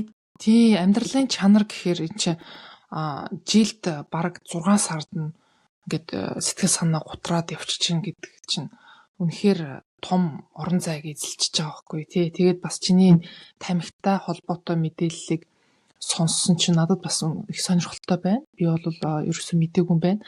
Тэгээд өсвөр нас гэдэг чинь бас нэлээд тийм явдалтай нас шүү дээ, тийм ээ. Тэрийг одоо юм сонирхсон, хүмүүсийн хэлснээс зөрүүдэлсэн ийм нас болохоор яаж одоо тэрийг зохицуулнаа гэж л бодогдчих шууд хүүхд дээрээ л авч үзэж штеп. Тэгж бодогдсон байна ээж хүнд. Ялгаагүй би ч гэсэн яг охинтой болохоор энийг уншиж байхдаа санаа зовж исэн. Тэгээ одоо нөгөө таны нөгөө хэлсэн үг санаанд ороод байгаа штеп. Одоо хэрсэн ажил нь тэрнийхээ үр ашгийг өсвөр насны дээр нь авдаг юм байна гэд тий. Тэгэхээр тэрийг бодоод л хичээгээд байгаа шүү. Харин тийм ээ бид нар гэхдээ бидэнд бас давуу тал байгаа тий. Яагаад гэвэл энэ бүхнийг ингээ мэдээд байгаа. Тэгээ бид хоёр бас дээрээс нь та нартаа шеэрлж ингэж хүргэж байгаа. Сонсож байгаа хүмүүс маань амьдралтаа сайхан ашиглаарай. Бидний энэ зориулж та нартаа бэлдэж байгаа энэ мэдээллүүдийг маш сайн ашиглаж хэрэгжүүлж яваарай гэж хүсэх байна. Тэг мэдхгүй байхдаа хүн мэдхгүйгээр айгүйх юм одоо алдаа ч юм уу тий гаргадаг штэ. Жишээ нь энэ PMDD-тэй хүмүүсийн хувьд их хэцүү. Би айгүй олон PMDD-тэй хүмүүсийн ярьцлагыг бас сонсч үзсэн баггүй. Тэгэхээр энэ хүмүүс яадаг вэ гэхээр гэр бүлийнхээ харилцаанд өөрөө мэдхгүй энэ эмгэгээсээ болоод асуудал үүсгээд идэм байл да. Яадаг вэ гэхээр гинтхэн нөгөө үеийн эхлэнгүүт уурлал уцаарлал ингэхэр чинь эргэн тойронд нь байгаа хүмүүс нөгөө өндөгний хальсан дээр гიშгэж явж байгаа юм шиг. За одоо ээж яаж ямар зантай байх юм бол тий аль эсвэл бол гинтхэн уралчих юм болов гэл тэгснэ яг сарын тэмдэгний ирсэн чинь жинхэнэ нөгөө нэг сайхан зан ааш нь хөдлөөл ээж нь үнэхээр гоё ааштай болчоор хүүхдүүд яадаг вэ гэхээр тэрнээс болоод бас нөгөө хүүхдийн сэтгэл зүйд бас их нөлөөлдөг болохоор энийгээ мэдэж авангуудаа ямар арга хэмжээ авч болох вэ гээл одоо арга хэмжээ авал явах юм бол бид хоёр одоо бас ярина ямар арга хэмжээ авч болох вэ яаж дэмжих үү гэдэг тий. Тэгэхээр ингээд бас зохицуулаад явах боломж бас байгаа. Эмчид хандаж болно. Тэгэхээр гэр бүлийн харилцаа тэр дундаа хүүхдүүдийн сэтгэл зүй гэдэг маань цаашлаад том болоод яаж хүнтэй харилцах уу, хандах уу, өөртөө хандлах тий энэ шийдэгдэж бас явдаг учраас иймэрхүү мэдээллийг бас бид хүмүүстэй хүргээгээд зориод байгаа юм. За тэгээд номоо одоо шалтгаан дээр сая тамхиг танилцууллаа. Би дундуур нь ингээд тастаад ороод ирлээ. Цааш нь үргэлжлүүлээрээ. За дараагийнх нь болохоор гаргалалт юм билээ. Бинжингийн индекс штэ нэгжээр нэмэгдэх бүрт энэ PMS-тэй болох эрсдэл нь 3%-аар нэмэгддэг гэсэн ийм судалгаа байсан. Тэгэхээр PMS-тэй болохоос сэргийлэхийн тулд, PMD-тэй болохоос сэргийлэхийн тулд бид нар биеийнхээ жинг зохистой байдалд нь авч явах нь бас айгүй чухал байдгийн байлээ шүү.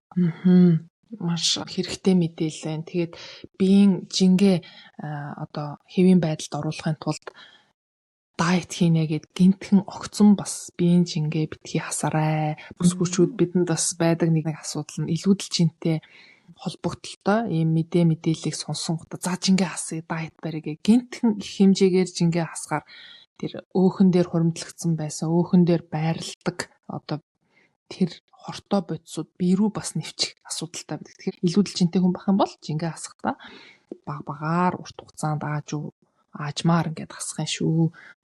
За тэгэхээр хоёулаа одоо хүртэл ингээд нэлээд бас PMS болон PMDD-ийн талаар тодорхой ойлголтуудыг өгсөн гэж бодож байна.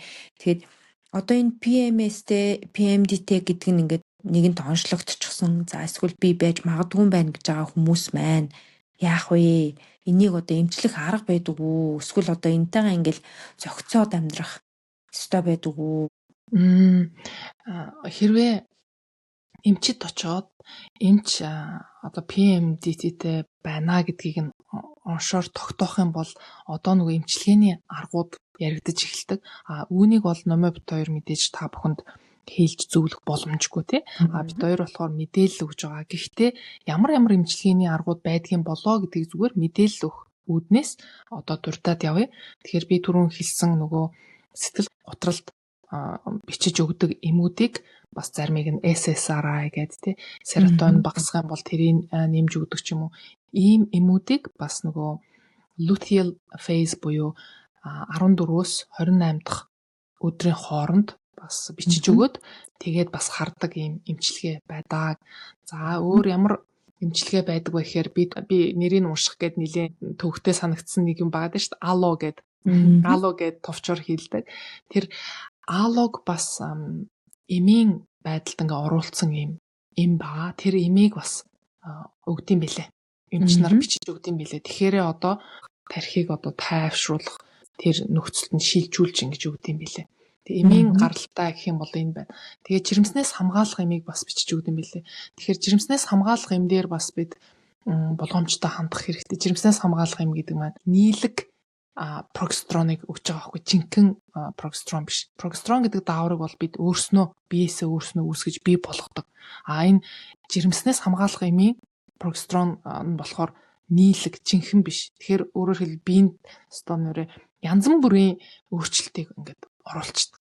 Яг хөө тэгэхээр хүний амь настай холбоотой юм яригдж байгаа учраас юу тохирч जैन тэрийг одоо бичиж өгөө тэр хүн таарж ивэл тэгээд тэр хүн цаашаа ингээд амьдралаа үргэлжлүүлээд явхад болж байгаа. Гэхдээ прогестерон гэдэг жирэмснээс хамгаалах юм маань бас сөрөг үр дагавруудыг дагуулдаг шүү гэдгийг бас ойлгох хэрэгтэй. Юу юуны тухайд хүрэхгүй те ялангуяа өсвөр насны охтуудад нүрээр юм гарсан чигээл жирэмсээс хамгаалах юм өгч идэг.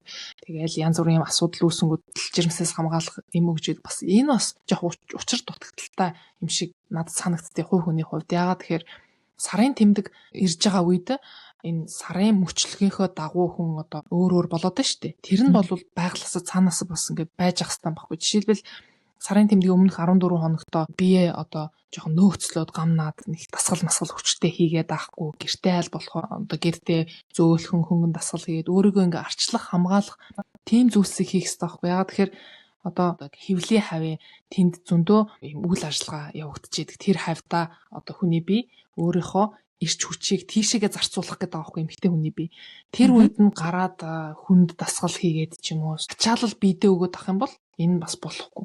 Тэгэхээр эргээд нөгөө жирэмснээс хамгаалах эмтэй холбогдуулаад ярихад жирэмснээс хамгаалах эмийн бас нэг сул тал нь юу байдг вэ гэхээр өөрийнхөө мэдрэх тэр эмэгтэйчүүдийн мэдрэмжийг ингээд доош нь дараад өгчдөг.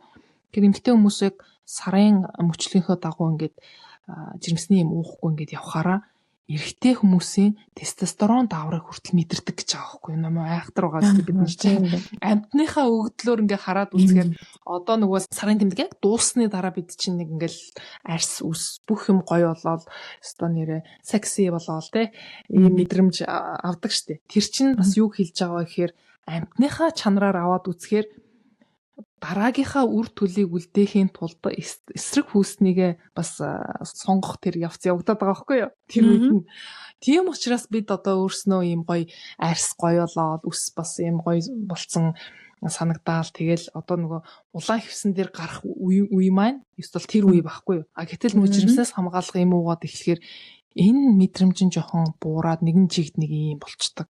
Тэгэхээр яг хуу PMDD-гийн үед ийм жирэмснээс хамгаалах юм буюу хиймэл одоо нийлэг тэр прогестин гэдэг байгаа тэрийг яг уух шалтгаан байж болно. Бусад шалтгааныг бол жоохон хойшлуулад өөр ямар боломж байх вэ гэдгийг харвал зүгээр юм шиг надад санагдтыг.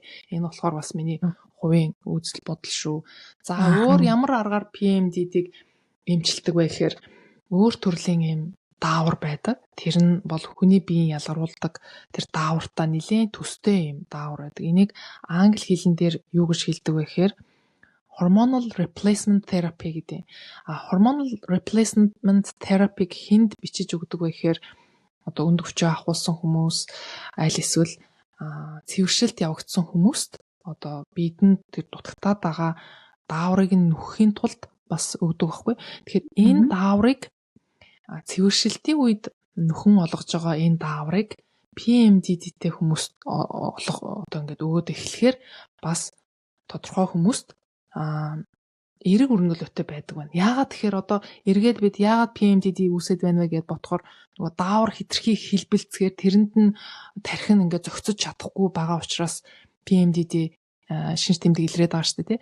Тэгэхээр тэр дааврыг ингээд нэгэн хэмд оруулаад нэг өсчихгүй, дээшлэхгүй, нэг багасахгүй яг гаднаас нь эстрогенийг ч өгөөд прогестероныг ч гэсэн хамтд нь ингээд зөв тунгаар тааруулаад тохируулаад өгчгөр одоо PMDD-гийн шинж тэмдэг нь багасдаг юм эмчилгээ бас байна. Тэгэхээр тухайн эмэгтэйгдээ маш нарийн ингээд ойр дотн ярилцж байгаад нэг нь тохирохгүй бол дараагийнх нь тохируулж үзээд имийн ингэж явдаг. Тэгэхээр энэ бол яг л бит хоёрын хэлээд байгаа бит хоёрын хас хамаагүй давсан асуудал. Энийг бол мэрэгчлийн эмч нар шийддэг асуудлаа. За өөр ямар аргаар PMDD-г эмчилдэг вэ гэхээр GABA-г хүлээж авдаг рецепторууд байдаг гэж байгаа шүү дээ. Тэр рецептортэй нь холбогдуулсан тийм эмчилгээг бас санал болгодог. За тэгээд бусад аргууд нь болохоор нөгөө тархийг илүү тайвшруулах, эргээд PHA axis гэдэг байгаа. Тэр нь болохоор стрессийг зохицуулдаг юм тэнхлэг байгаа. Тэрийгэ буцааж сэргээх аргууд авдаг. Vagus nerve гэдэг байгаа. Тэр vagus nerve гэдэг нь болохоор мэдрэлийн нэг юм урсгал гэх юм уу да. Vagus nerve-ыг сэргээж өгөх юм арга хэмжээг бас авнаа. Тэр нь яах вэ гэхээр маш гоё дуулах эсвэл амдаа гэд аяа илаад явж штэ. Тэр болгонд тэр vagus nerve маань сэргээд бас бидэнд хэрэгтэй байдаг. Тэгээд нөгөө амандаа ингээд ус балгаад бид нөгөө хоолоогоо зайлдаг штэ тий. Хоолоогоо зайлгаар нэг юм чимээ гардаг. Тэр бас энэ мэдрэл бас айгүй сайн юм бэл.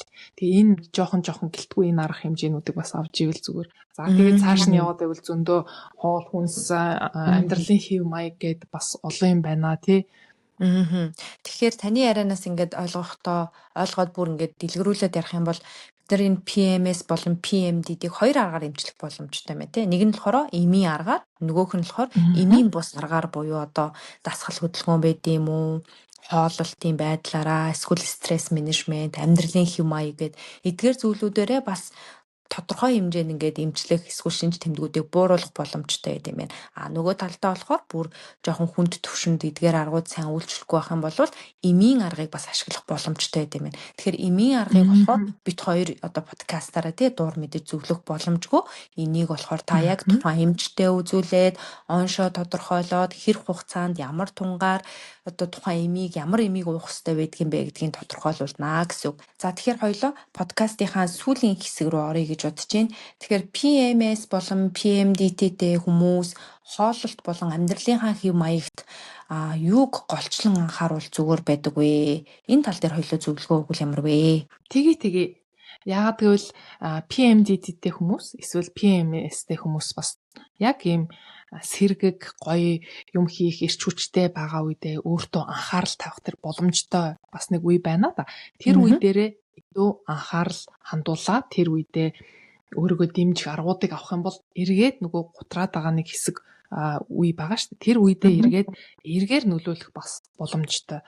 Тэгээ яагаад ингэж ялгаж салгаж хэлж байгаа вэ гэхээр жишээлбэл яг сэтгэл гутарчихсан байгаа үедээ хүн босоод дасгал хийнэ гэж үнэхээр хэцүү. Яагаад гэвэл сэтгэл гутралтай орносоос ч босож чадахгүй байгаа хүн яаж жим рүү явах вэ те? За тэгэхээр номоо энэ хоол хүнсэн дээр нэлээд гоё зөвлөгөө өгөх бах. За тэгэхээр хоол хүнс болон амьдралынхаа хэв маягаар дамжуулаад бид нар PMS, PMDD-гийн шинж тэмдгүүдийг тодорхой хэмжээнд бууруулах, одоо багч гэсэн намжаах юм боломжтой байдаг. За хамгийн эхний зүйл болвол одоо инсулинийг тэнцвэртэй байлгах. Юу гэсэн үг вэ гэхээр одоо хит их чихэрлэг, хит их нүүрс услаг хоол идэхгүй цусндах сахар огцом өсдөг тий. Тэгэхээр нөгөө инсулин ингээд юм богино хугацаанд ингэж огцом одоо савлах үед зөвхөн одоо цусны сахар биш түүнтэй холбоотой бусад бүх дааврын системүүд дагаад ингээд савлаад эхэлчихдэг.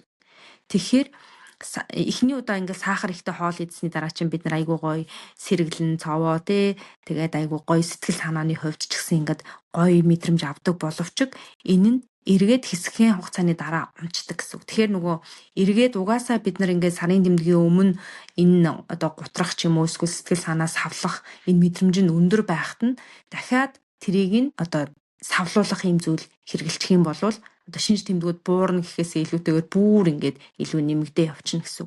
Номойг ингээд ярьсан чинь би энд чимээг хүн алгаа ташаад сууж байна. Яагаад гэвэл инсулин гэдэг дааврын талаар заавал оруулж ирэх хэрэгтэй, ярих хэрэгтэй болдог. Тэгээ номой энийг ярьсан чинь би бүр ингээд баярлаад энэ суугаад байгаа шүү. Тэгээд инсулин гэж ямар даавар вэ гэд бит хоёр одоо энэ удаагийнхаа дугаараар нэлээд олон шин нэр томьёо яриад байгаа учраас өмнөх дугаар сонсоогүй хүн инсулин гэж бас юу ороод ирвэ гэж эргэлзэж магадгүй тэрийг би товчхон тайлбарлаж идэх хүн номой тэгээд чи үргэлжлүүлээд явчаарай.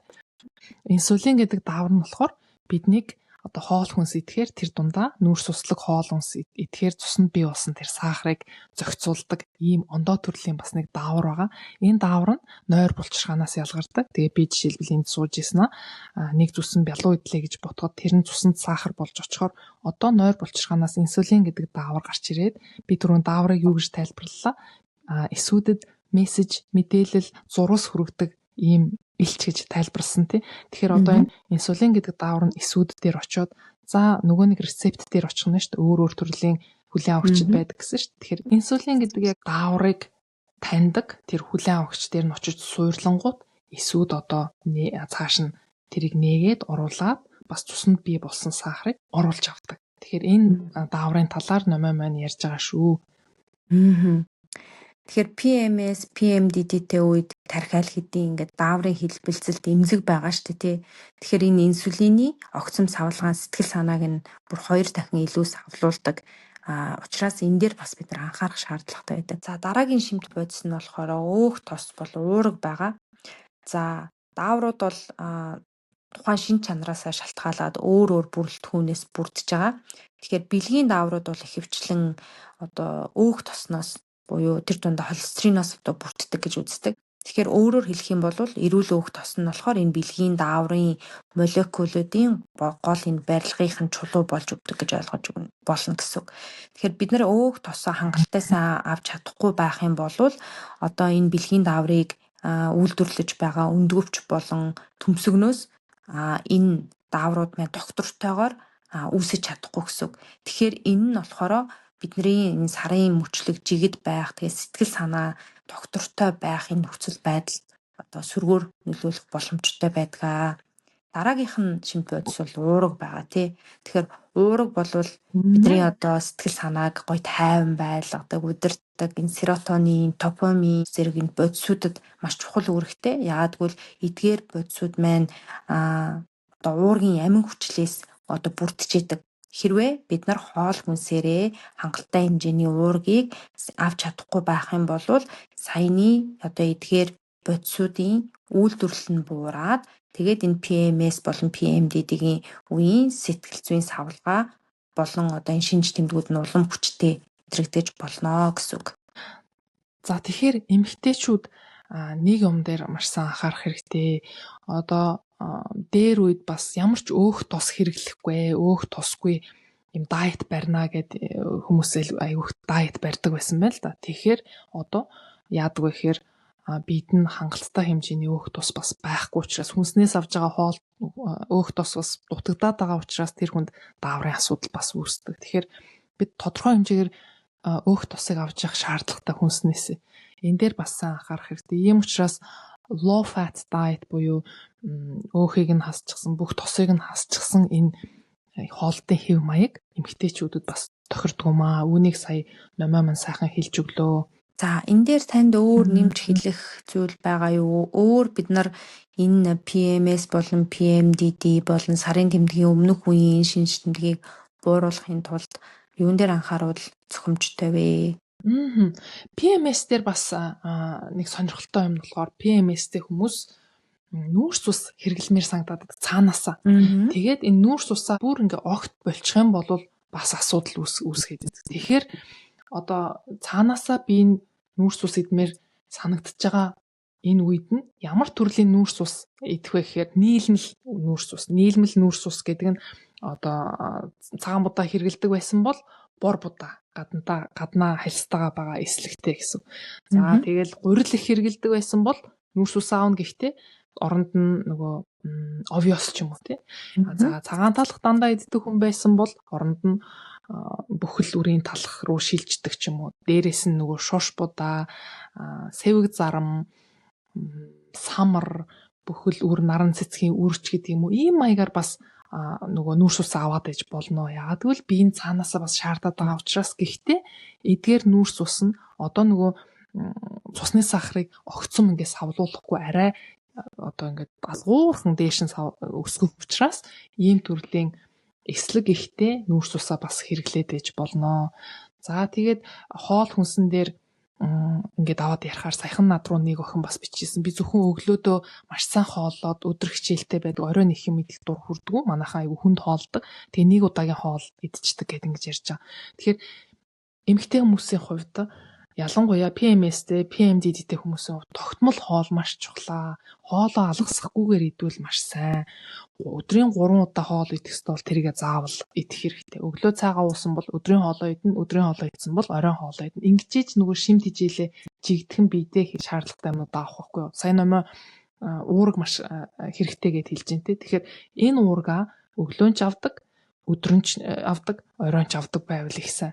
Тэгээд дундуур нь одоо нүүрс усны ийм хорхойсол төрөх юм бол түрүүчийн хэлсэн нийлмэл нүүрс усаар нөхөд аваад авах боломжтой. Ингэх юм бол PMS, PMDD-гийн үед бас тустай байдаг. Тэгээд дээрэс нь нэмээд өөх тус гэдэг нэмээ маш чухал сэдвийг гаргаж ирсэн. Тэрэн дээрээ омега 3-тай өөх тус илүү хэрэглүүлэх сайн. Яагаад гэвэл омега 3-тай өөх тус маань илүү тийм тайтгаруулах, тайвшруулах, өрөвслийг дарах шинж тэмдэгтэй байдаг. Тэгээ PMS, PMDD-тэй хүмүүсийн хувьд бие нь нэлээд тийм өрөвсөл өндөртэй. Одоо толгой өвддөг хүмүүс байсан бол бүр илүү их өвддөг, үе мөчн өвддөг эмэгтэйчүүд яг PMS-ийн одоо сарын тэмдгийн өмнөх хэдэн өдөртөө бүр илүү их өвддөг. Ийм учраас тэрийг намжааж тайтгаруулж дарахын тулд тослог загас хэрэглүүл гэсэн. Тослог загас нь нөгөө саамн гэж загас байгаа, макрел гэж загас байгаа. Одоо манай хөрөгчөнд бас байна л да ингээд завгүй үедээ бас өөртөө хэрэгтэй мэдчихийн тулд ингээд болгоцсон тийм макрел гэж загас бас энд худалдаалдаг байхгүй. Тэрийг одоо хөрөгчөнд аваад тавьсан. Одоо би энэ завгүй үедээ гяс тэрнээс идчих юм бол яах нь надад хэрэгтэй тэр тосыг бас тодорхой хэмжээгээр өгнө. За загас иддэггүй хүн байж болно. Тэгэх юм бол walnuts монголоор хурших тий. Хурших самар хэрэглэж болно. Би одоо хүүдээ бас хэлдэг байхгүй. Манай хүн ингээд смузи хийгээд идэхээр би тэгдэв. Смузигээ бэлтгэхдээ угаасаа гоё амттай болох юм чинь дотор нь банан тэгээд нэрс хийчихэж байгаа юм чинь тэр чинь гоё амттай болж байгаа шүү дээ. Тэгээд тараг. Тийм юм чинь тэрийг ашиглаад дээр нь яаж шим тижээлийг нь баяжуулах вэ гэж бол миний хүү. Чианы үр ч юм уу. Чианы үрэнд бас омега 3 байдаг. За эсвэл тэр хурших самар байна. Хурших самарнаас нэмчих. Тэгэхээр амтанд нь их өөрчлөлт орохгүй мөртлөө нөгөө шим тижээлтэй омега 3 гэд энэ тосны хүчлээ авахын тулд тэгж зөвлөд байгаа байхгүй. Бид нар ч гэсэн ялгаагүй эмэгтэйчүүд талхан дуртай байж болно шүү дээ. Тэгвэл талхан дээрээ цэцгийн тосоо түрхснээ дээрээс нь одоо нэг буталсан ийм майлангийн үр дээрээс нь ингээд цацчих юм бол тэрэнд бас омега 3 агуулгаддаг. Гэх мэтлэнгээр баг багаар энд тэндээс жоохон жоохноор ч гэсэн хамаагүй энэ хэрэгтэй өөх тосоо биендээ аваад авах маш хэрэгтэй. Тэгээд дээрээс нь нөгөө усаа сайн заавал ус уух шаардлагагүй одоо ингээ хүүтэн болж байгаа юм чинь тий гоё дулаахан бүлээхэн цайгаа угаа камомайл ч юм уу минт цай ч юм уу тэрийг ингээд гоё халуун савнда бэлтэж авчаад өдрийн турш ингээд уугаад ах юм бол бас хэрэгтэй. Тэгээ ингээ эргээд харахаар дандаа нэг жижигхэн бид нарын мэддэг юм хийх ёстой гэдэг мартагнаад байдаг тэр үйлдэлүүд байгаа. Энэ бүхэн маань нийлээд эргээд PMDD-г бууруулахад бас тусалдаг.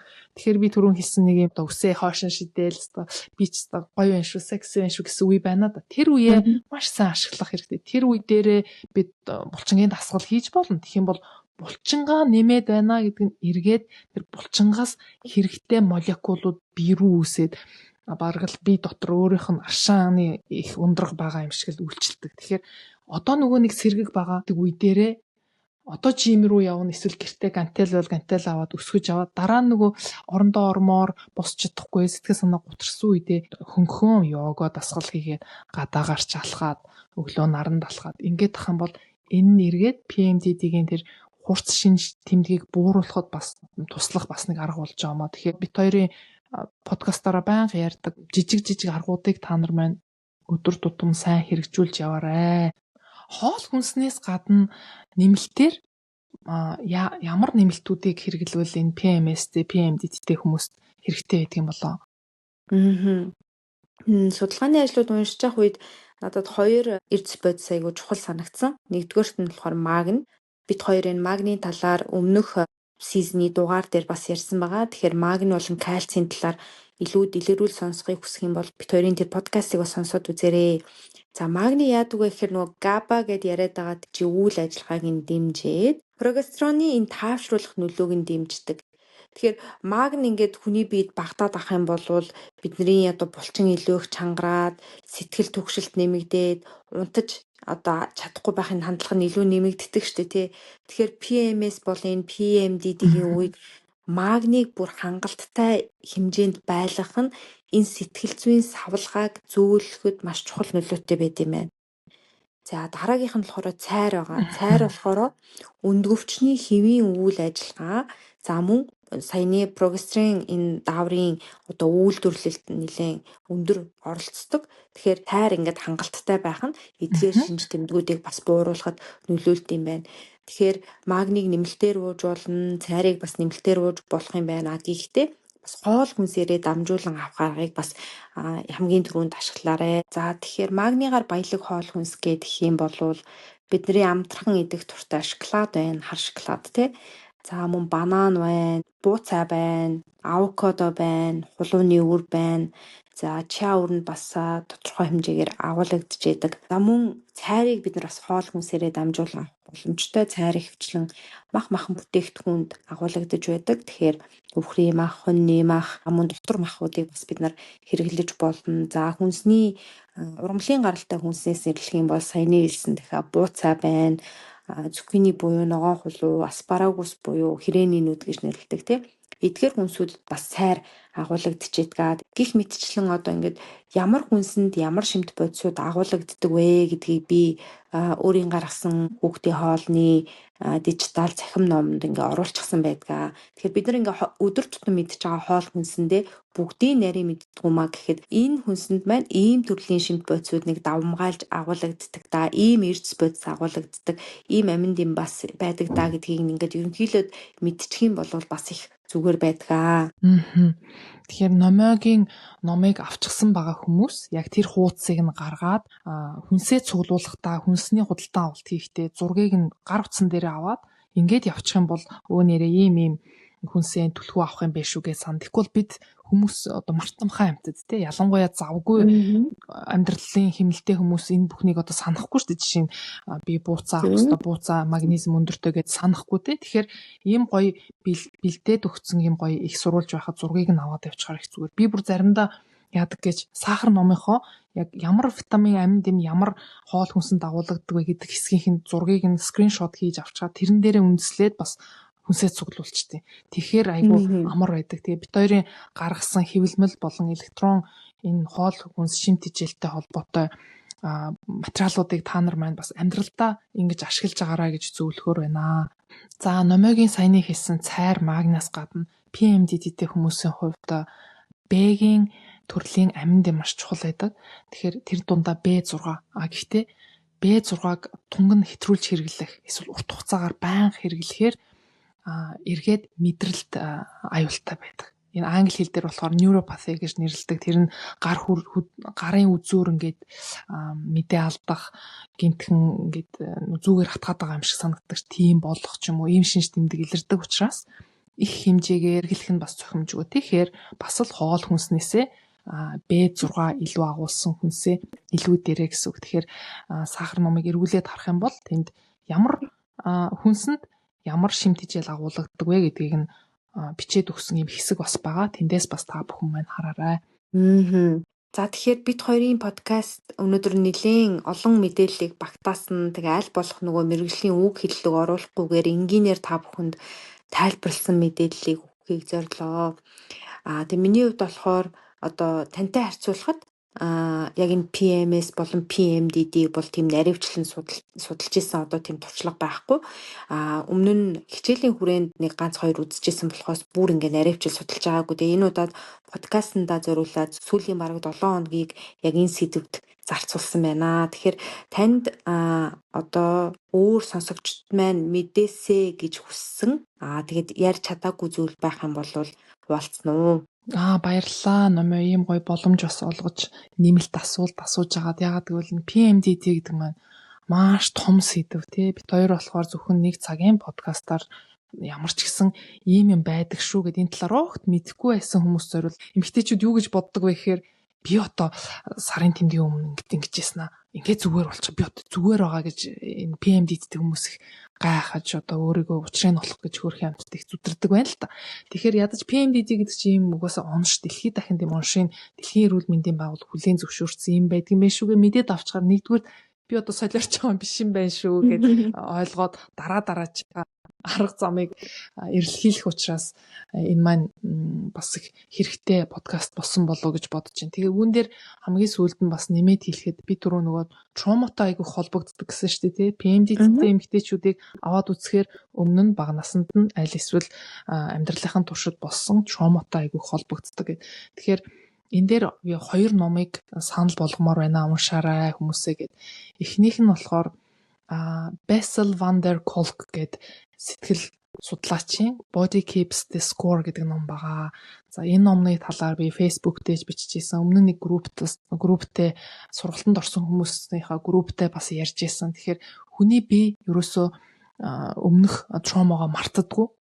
Толгоондоо мартцсан ч гэсэн бидний бие систем нь мартахгүй ингээд аваад үлдчихэдэг. Тэгээ тэрийг задлж, сарниулж, бууруулахын тулд янз бүрийн дасгал одоо бөмбөрөөр хичээллэх ч юм уу эсвэл багаараа хамтаараа одоо спортоор хичээллэх ч юм уу тий. Энэ аргууд нь маш сайн тусалж бие хуримтлагдсан тэр санамжийг бууруулахад тустай байдаг. Энийг бүр сайхан дэлгэрүүлж уншъя гэвэл Bessel van der Kolkийн Body Keeps the Score гэдэг ном байгаа. Тэрийг уншаарай гэж зөвлөх байна.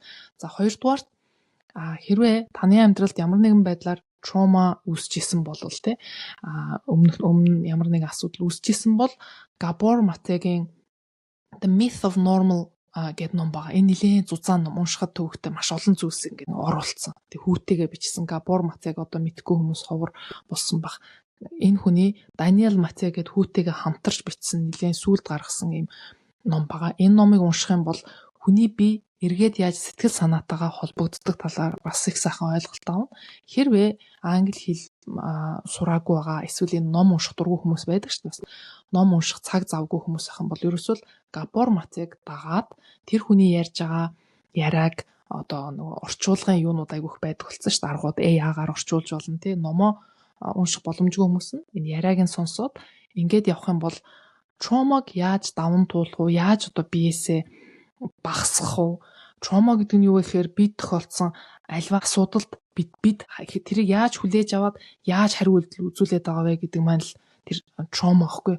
Зарим хүнд асуудал тохиолдохоор тэрийг одоо ингээл нэг хүнд хүлээж авахгүй ингээд зохицуулаа яваад өгдөг. Гэтэл зарим хүмүүс тэрийг маш хүндээр хүлээж аваад одоо өөр төрөө маш удаан хугацаанд ингээд burden үүсгээд ачаа үүсгээд яваад идэх хүмүүс байдаг. Тэгэхээр энийг яаж задлаад, бууруулад аргалах вэ гэдгийг аргууд нь энэ мундаг хүмүүсийн номд бас нэлээд бичигдсэн байдаг учраас PMDTT эмэгтэйчүүд маань одоо энэ подкастыг сонсчод цааш нь өөрснөө ингээд ухаа судлаад явна шүү дээ.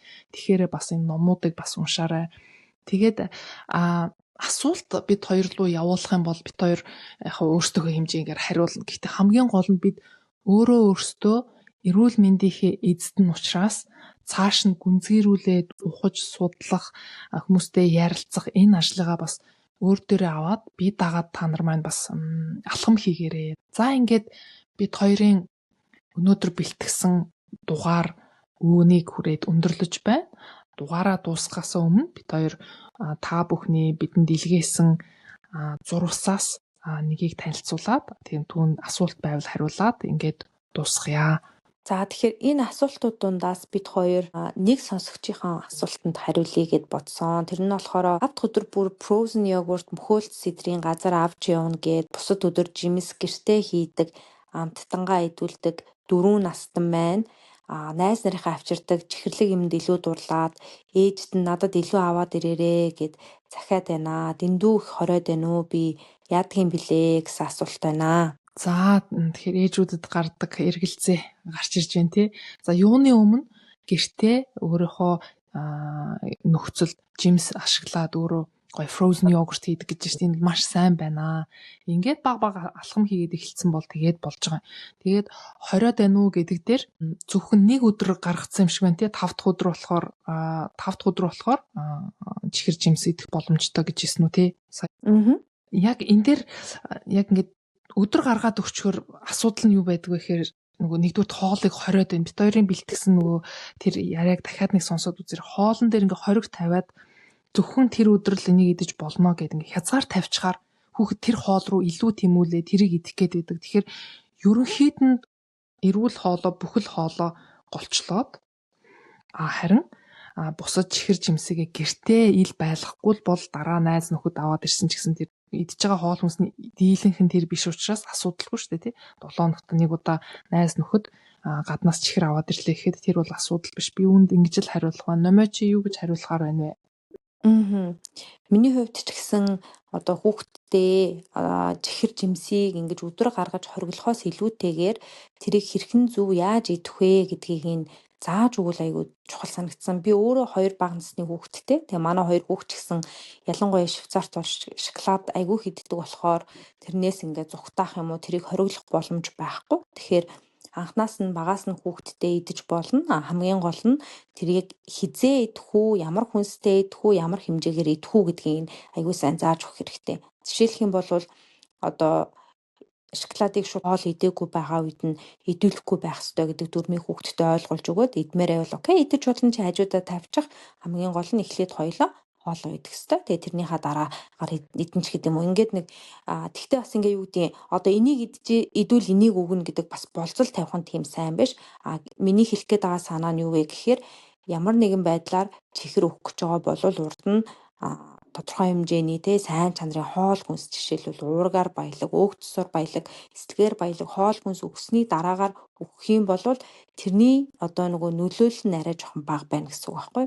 Тэгээ хүүхдтэйгээ сахар болон чихрийн талаар аягүй сайн ярилцаарай. Яагаад энийг бид нар өдөр тутмынхаа хоол хүнсэнд хязгаарлах ёстой байдгийг, ээж нь яагаад энэ дээр жоохон ингээд хориглож байгаа юм шиг хандлага үзүүлж харилцаад байдаг вэ гэдгээ хүүхдтэй аягүй гоё нээлттэй байдлаар тайлбарлаж өгөх юм бол хүүхэд бас аягүй сайн хүлээгээд авдаг. Үүн дээр яг зориулчихсан нэг гоё дугаар бэлтгэсэн байгаа. Номиогийн ярилцаад миний асуугаад явсан юм дугаар байгаа. Хүүхдэд багаас нь шимт хичээлийн боловсролыг хэрхэн олох вэ гэдэг дугаарыг та нар маань бас сонсоод үзээрэй. За ингээд өнөөдрийн бит хоёрын дугаартай хамт байсан нийт сонсогчдоо маш их баярлалаа. Энэхүү дугаараас PMS болон PMDD-ийн талаар тодорхой мэдээлэл авсан байх гэж найдаж байна. Ингээд дараагийн дугаараараа уулзтлаа. Түр баяртай. Баяртай.